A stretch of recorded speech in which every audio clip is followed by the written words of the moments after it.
Hello everyone, and welcome to this Map Mavin video on how to customize legend appearance for layers.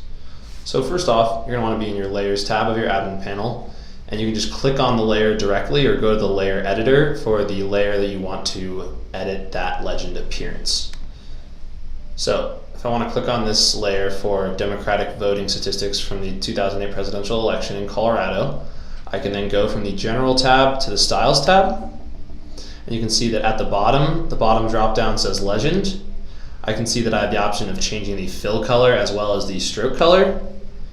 So say I want to make the fill color like a super dark blue, and then the stroke color a lighter blue. I can do that and then press finish. And then in order to check and see what I just did, I can see it's been changed here. And then also if I go to my map,